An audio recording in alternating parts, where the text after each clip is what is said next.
جو کرنسی لے کر آئے ہو اسی کے بدلے میں اب یہاں سے خریداری ہوگی. ان اصحاب الجنت اليوم فی شغل فاکہون. آج جنتی لوگ مزے کر رہے ہوں گے، مزوں میں مشغول ہیں. وہ اور ان کی بیویاں گھنے سایوں میں ہیں، مسندوں پر تکیے لگائے ہوئے. ہر قسم کی لذیذ چیزیں کھانے پینے کو ان کے لیے وہاں موجود ہیں، کیونکہ دنیا میں جو انہوں نے ایک طویل لمبا لانگ روزہ رکھا، آج وہ افطار ہو رہا ہے. بندہ مومن ساری زندگی روزے سے ہوتا ہے. وہ کھاتا ہے تو دیکھ کر کہ حلال ہے یا نہیں. وہ شک والی چیزوں کو بھی چھوڑ دیتا ہے. وہ کسی سے معاملہ کرتا ہے تو بھی خدا خوفی کے ساتھ کرتا ہے. وہ خرید و فروخت، بزنس، جاب، کچھ بھی، شادی، بچے، شوہر، بیوی، ہر ایک سے جو بھی معاملہ رویہ اختیار کرتا ہے، رشتہ داروں سے، بہن بھائیوں سے، والدین سے، وہ یہ سوچ کر کرتا ہے کہ مجھے ان سب کے بارے میں اللہ کو جواب دینا ہے. لہذا وہ اپنی انا کا شکار نہیں ہوتا، اپنی پسند اور ناپسند کو پیچھے چھوڑ دیتا ہے، اللہ کے پسند کو آگے رکھ لیتا ہے اور اس کے مطابق سارے کام کرتا ہے. لہذا ایسے لوگوں کی زبردست مہمانی کی جائے گی اور اس دن ان کو خوش کر دیا جائے گا اور ان کے لیے ہر طرح کی وہ چیز ہوگی. وَلَهُم مَّا يَدَّعُونَ. جو بھی وہ طلب کریں گے، جو ان کی تمنا، جو خواہش، جو مرضی، سب پوری کر دی جائے گی. دنیا میں آپ دیکھیں کہ کتنی ہی چیزوں کی ہمیں حسرت ہوتی ہے، ہمیں ہماری ایک وش ہوتی ہے کہ ہم یہ کر سکیں یا ہمیں یہ ملے، اور اس کے لیے بھاگ دوڑ بھی کرتے ہیں لیکن وہ حاصل نہیں ہوتی. کوئی انسان ایسا نہیں کہ جو یہ کہے کہ جو اس نے چاہا وہ ہر چیز واقعی مل گئی. بہت سی چیزیں نہیں ملا کرتی، اور اگر جو مل بھی گئی تو وہ بھی وقتی ہوتی ہے، چند دن کی، پھر چھن جاتی ہے یا ہم اس سے بور ہو جاتے ہیں، ہم تنگ آ جاتے ہیں. لیکن قیامت، آخرت، اس میں انسان جو کچھ طلب کرے گا اس کو ملے گا بھی، اور جو ملے گا اس سے وہ ہٹنا بھی نہ چاہے گا. لا یبغون عنہا حولا. اور ان سب باتوں کے اوپر سلام، اللہ کی طرف سے سلام کی پکار آئے گی. فرشتے آ کر صبح و شام ہر دروازے سے داخل ہوں گے، سلام کرنے کو حاضر ہوں گے. قولا من رب الرحیم. اور یہاں یہ رب رحیم کی طرف سے ان کو سلام بھیجا جائے گا. اور اے مجرموں، وامتاز اليوم ایھا المجرمون. اور اے مجرم لوگو، آج تم چھٹ کر الگ ہو جاؤ. دنیا میں تم ایک چھت کے نیچے رہتے تھے، ایک گھر میں رہتے تھے، تم آپس میں رشتے دار تھے، بہن بھائی تھے، لیکن چونکہ تمہارے عمل مختلف تھے اس کے مطابق آج تمہارے درمیان تقسیم کر دی گئی. الگ الگ ہو جاؤ، الگ الگ ہو جاؤ.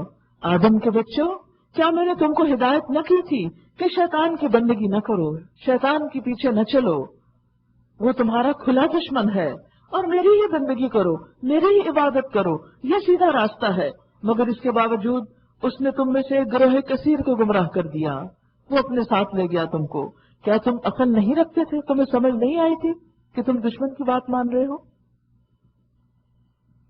یہ وہی جہنم ہے جس سے تم کو ڈرایا جاتا رہا ہے، یہ وہی جہنم ہے جس سے تم کو ڈرایا جاتا رہا تھا. جو کفر تم دنیا میں کرتے رہے ہو اس کی پاداش میں اب اس کا ایندھن بنو. آج ہم ان کے منہ بند کیے آج ہم ان کے منہ بند کیے دیتے ہیں، یعنی منہ لپس سیل کر دیے جائیں گے. ذرا امیجن کریں کہ منہ کھل نہیں سکیں گے. ان کے ہاتھ ہم سے بولیں گے. دنیا میں کیا ہوتا ہے نا، جب انسان ڈیف یا وہ ہوتا ہے، میوٹ ہوتا ہے، تو انسان سائن لینگویج یا ہاتھوں کی زبان سے بات کرتا ہے، تو وہاں ہاتھ باقاعدہ آواز سے بولنے لگیں گے اور ان کے پاؤں گواہی دیں گے، پاؤں بھی بولیں گے کہ یہ دنیا میں کیا کرتے رہے. یاد رکھیے جہاں بھی ہم جاتے ہیں پاؤں ریکارڈ کر رہے ہیں، ان کے اندر ایسے بیرومیٹرز لگے ہوئے ہیں کہ وہ ہر چیز ریکارڈ کر رہے ہیں، اسکین کیے جا رہے ہیں. اسکینرز ہیں آپ کے پاؤں. جس علاقے میں جاتے ہیں، جس سے ملنے کے لیے، جو کچھ کرنے کے لیے، سب معلومات ان کے اندر جمع ہو رہی. ہاتھوں سے جو جو کچھ کرتے ہیں یہ سارے اپنے اندر جذب کر رہے ہیں.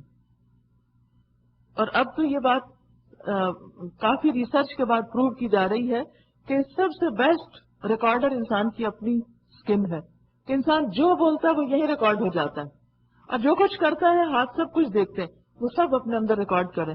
قیامت کے دن جب کہا جائے گا کہ بولو بتاؤ، تو سب سے پہلے تو یہ انسان کے سامنے سب کچھ لا کے رکھ دیں گے. آپ دیکھیں کہ ہمارے ہاتھ بھی کتاب کی طرح ہی، اگر اپنے اپنے ہاتھوں کا آپ یوں کر کے دیکھیں تو پیج ہیں، کتاب کے 2 صفحے ہیں، اور سب کچھ ان پہ لکھا جا رہا ہے. عربی میں ہتھیلی کو بھی صفحہ کہا جاتا ہے اور یہ پیج بھی صفحہ ہوتا ہے. اور پہلے لوگ ہاتھوں پر بھی لکھا کرتے تھے.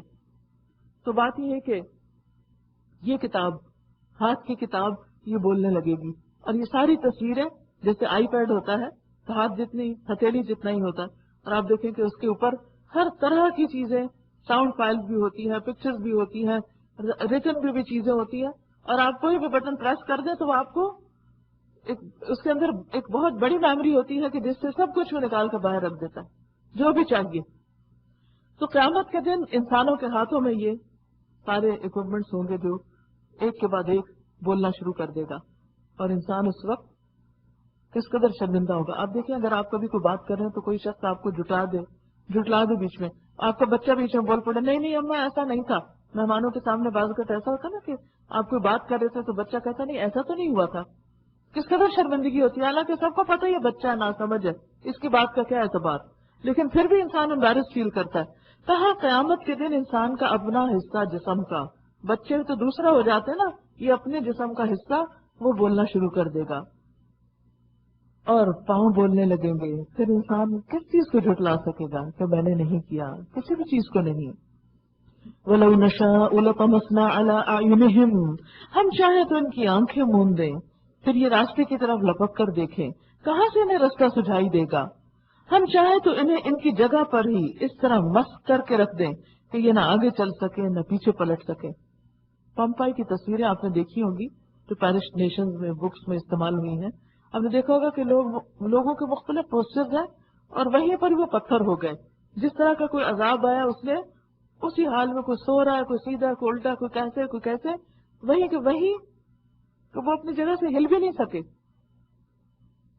تو بالکل اسی طرح اگر اللہ چاہے تو کسی کو کسی جگہ وہی بھی اس کو پکڑ سکتا ہے کہ وہ اٹھنے کے قابل نہ رہے. وَمَن نُعَمِّرْهُ نُنَكِّسُ فِي الْخَلْقِ، جس شخص کو ہم لمبی عمر دیتے ہیں اس کی ساخت کو ہم الٹ ہی دیتے ہیں. یعنی جس کو زیادہ جینے کا موقع ملتا ہے وہ تو پھر جینے کے قابل بھی نہیں رہتا، وہ تو پھر سے بچہ بن جاتا ہے. اب دیکھیں کہ ہر انسان چاہتا ہے کہ وہ دیر تک جیے، لمبی عمر ملے اس کو، لیکن بعض اوقات انسان کی اپنی ہی یہ دعا انسان کے حق میں الٹ ہو جاتی. مثلا اگر آپ سوچیں کہ آپ کو 100 سال جینا پڑے تو ایک ایک قدم اٹھانا زمین پر کس قدر مشکل ہو جائے کہ آپ دوسروں پر ڈیپینڈنٹ ہو اور کسی کی کچھ نہ سمجھے. تو اس میں بھی اللہ تعالیٰ انسان کو ایک نشانی دکھا رہے ہیں کہ تم دیکھو کہ تم کتنے کمزور ہو، کتنا اکڑو گے، کتنا بگڑو گے.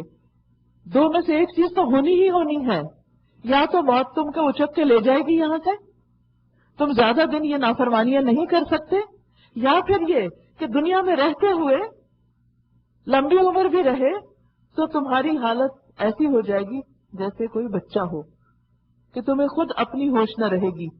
کیا انسان ان دو حقائق سے بھاگ سکتا ہے کہ اپنی موت سے بھاگ جائے یا اپنے بڑھاپے سے بھاگ جائے؟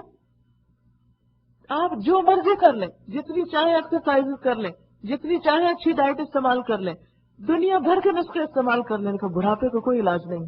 آپ اس کو پرولونگ تو ضرور کر سکتے ہیں لیکن اس کو ختم نہیں کر سکتے. وہ ڈی جنریشن تو ہونی ہی ہونی ہے. کس قدر انسان بے بس ہے، لیکن اس کے باوجود اکڑ ہے کہ کہیں اس کا ٹھکانہ نہیں.